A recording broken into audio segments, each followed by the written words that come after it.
ang nangyari, plaka ang natigilan sa kanya.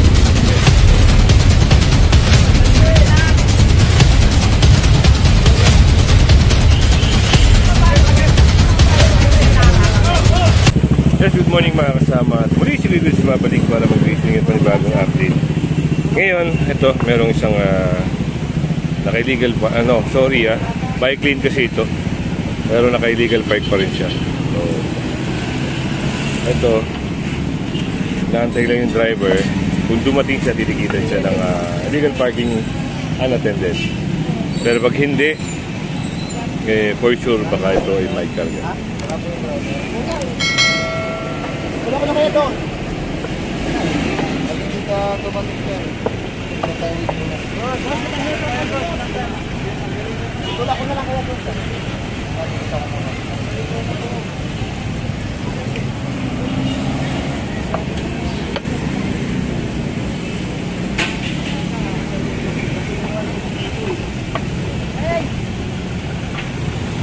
So ginagawa na rin yung violation ticket nito.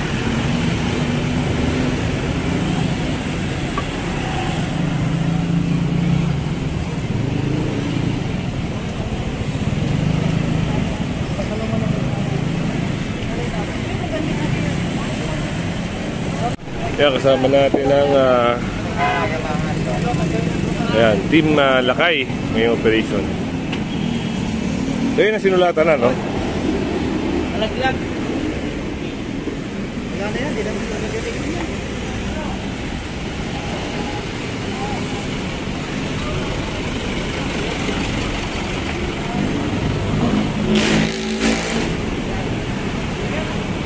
Bago yung yung sasakay niya, pero iniwan niya lang kung saan saan.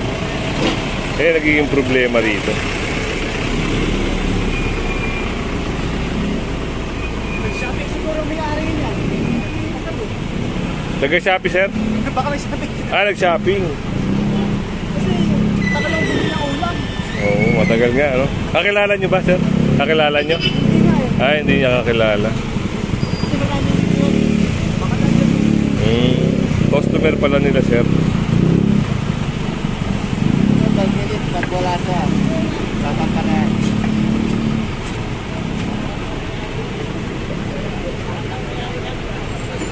Andun daw yung may-ari sa kabila.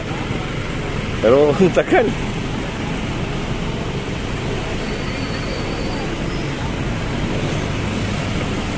Ngayon operation natin ito Kalayaan, tapos mamaya punta tayo ng Quezon City. Hanggang ngayon wala pa rin, no? Si Ma'am mo, picture taking.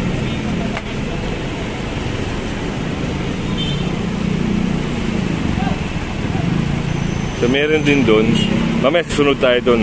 Kailangan natin matapos muna ito kung anong mangyayari. Para may pakita ko sa inyo yung paano ito, paano ba na ito, kung matitigitan ba siya.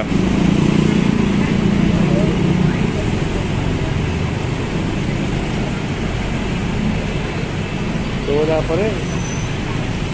Kung 4 minutes na, wala pa rin. Nandun na yung ibang team ni Sir Lakay.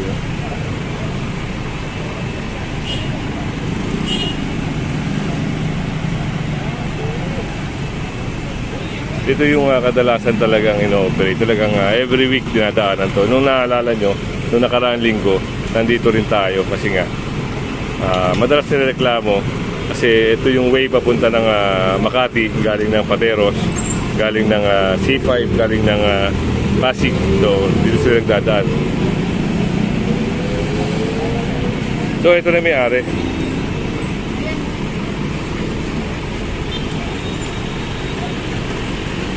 Dumating na yung may-ari. So ang nangyari, plaka ang natigilan sa kanya. Yun, illegal parking unattended. So kung buti lang na dumating siya, so babayaran niya sa any bayad center. Alright? So parang hindi ko lang alam, sundan lang natin yung video kung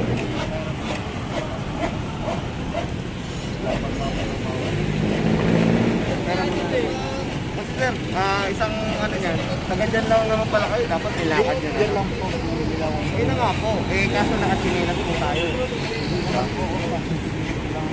Sa highway na rin po. Hindi lang kami nag-house. Dapat pag-edya na lang, pagkawarin na lang ako sir. So yun, nakay sir na yung lisensya. Ang mangyayari dito, titikitan to.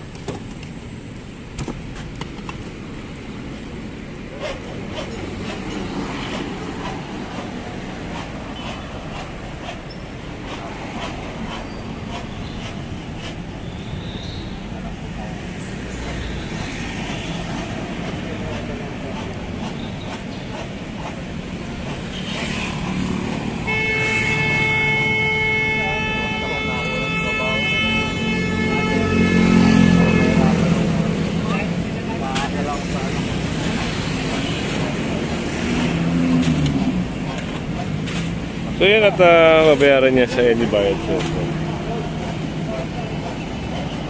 nagawa na ng violation ticket.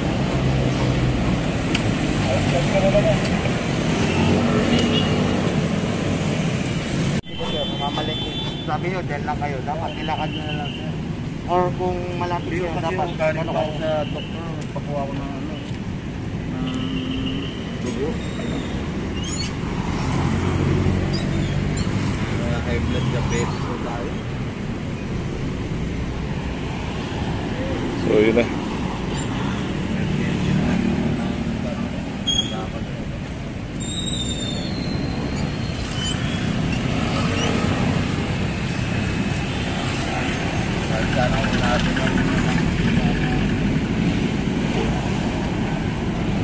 Punta tayo doon para mayroong binapaklas doon.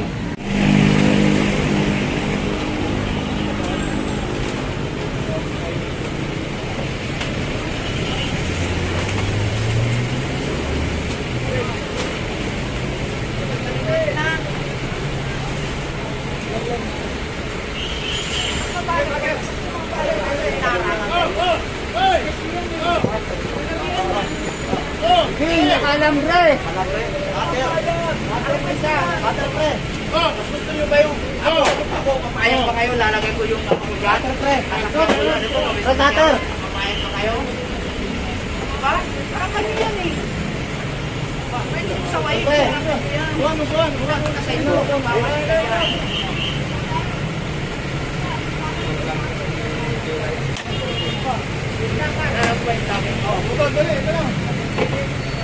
Ano talaga mo ng LTA? Yan.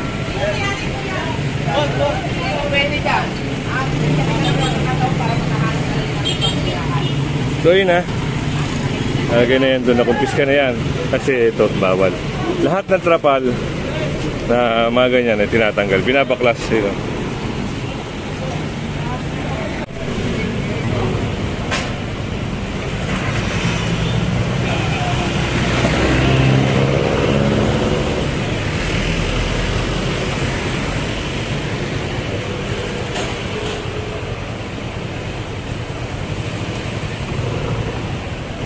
Tinabi na nila yung mga nakasagabal sidewalk.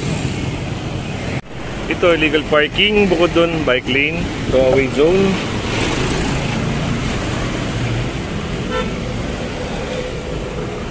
Natigitan si Kuya. Ayan.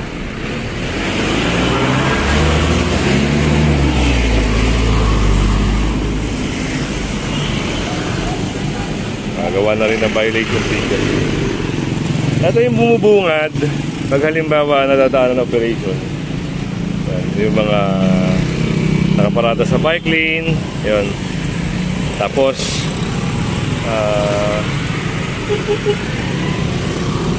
illegal parking yun nakadalasan.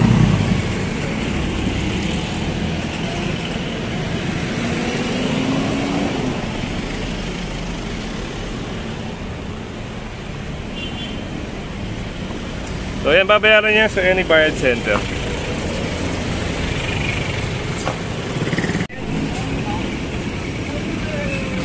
At ito, naalis din, no? Natanggal. Pati yung nandun. Ulin ba?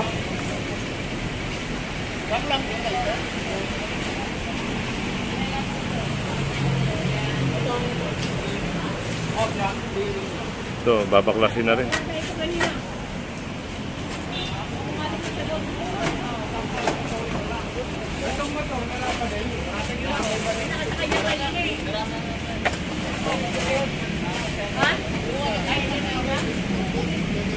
Ayun, yung isang motor. Yung orasan na rin, no? Subject for towing na rin.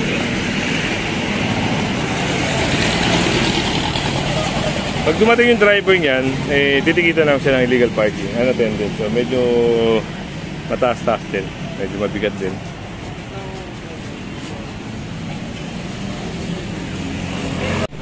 So ito, tikitan, illegal parking.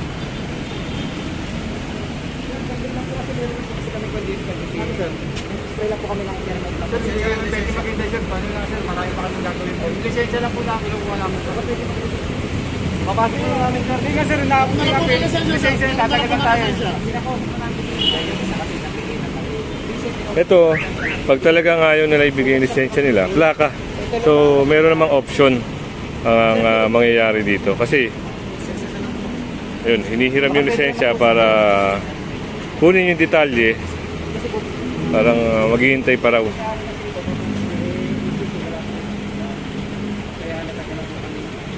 Bawal po kasi yung pagkakapark na ito. So yun, buti naman at binigay ni sir yung lisensya niya. Yan naman po ay susuli. Yan, kukunin ng detalye, bibigay yung violation ticket, babayaran nila sa any bayad center. Magkano po violation ticket?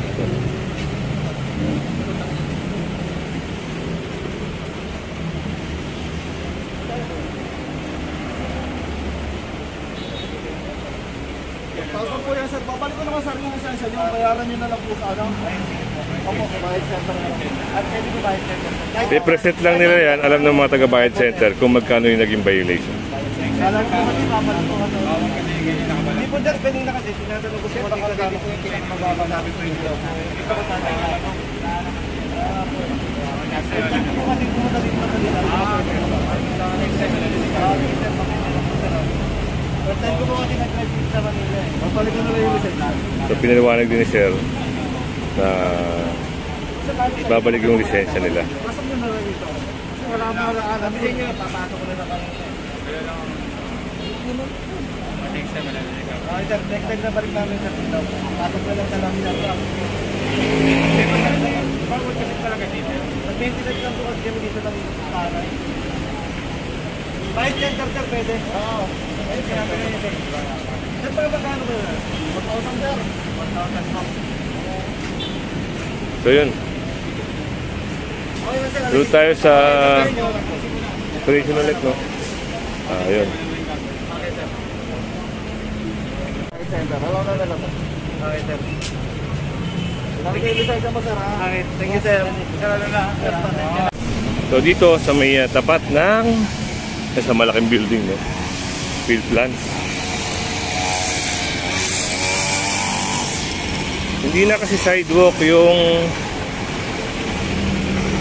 pinagtitindahan niya. Buti na lang siya, papalisin lang. Mismong kalsada na. Buti naman at yan, hindi kinarga dahil kung kinarga, naku, kawawa siya. Pero kailangan niya umalis. Hindi siya pwede dyan. Kalsada ka mismo. Kalsada kasi mismo ano, dapat sa gilid lang siya.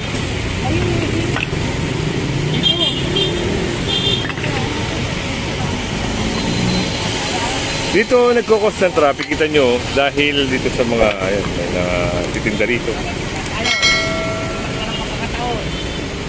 Buti na lang nabigyan siya ng pagkakataon pa. Makita nyo, may mga, ayun o, kita nyo. May mga basura na rito.